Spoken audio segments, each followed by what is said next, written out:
மாவட்ட ஆட்சியரகத்தில் தலைக்கவசம் அணிவதன் அவசியத்தை வலியுறுத்தி விழிப்புணர்வு பேரணியை மாவட்ட ஆட்சியர் ஸ்ரீகாந்த் கொடியசைத்து துவக்கி வைத்தார். 200க்கும் மேற்பட்டோர் தலைக்கவசம் அணிந்து பேரணி சென்றனர். இருசக்கர வாகனத்தில் செல்லும் பொழுது விபத்துகள் ஏற்பட்டால் தலையில் அடிபடுவதன் காரணமாக உயிர் இழப்புகளின் சதவிகிதம் அதிகரித்து வருகிறது. இதனை தடுக்க தமிழக அரசு இருசக்கர வாகனங்களில் செல்பவர்கள் கட்டாயம் ஹெல்மெட் அணிய உத்தரவு பிறப்பித்துள்ளது. இதற்காக பல்வேறு வகையில் வட்டார போக்குவரத்து துறை சார்பில் பல்வேறு விழிப்புணர்வு பிரச்சாரம் செய்யப்பட்டு வருகிறது. இதன் ஒரு பகுதியாக மயிலாடுதுறை மாவட்டம் மயிலாடுதுறையில் மோட்டார் வாகன போக்குவரத்து துறை சார்பில் ஹெல்மெட் விழிப்புணர்வு பேரணி நடைபெற்றது. மாவட்ட ஆட்சியர் அலுவலகத்தில் தொடங்கிய பேரணியை மாவட்ட ஆட்சியர் ஸ்ரீகாந்த் கொடியசைத்து துவக்கி வைத்தார்.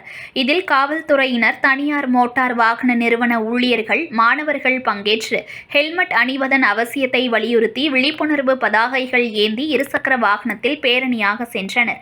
தொடர்ந்து பேரணி முக்கிய வீதிகள் வழியாக சென்று மயிலாடுதுறை மோட்டார் வாகன அலுவலகத்தில் நிறைவடைந்தது.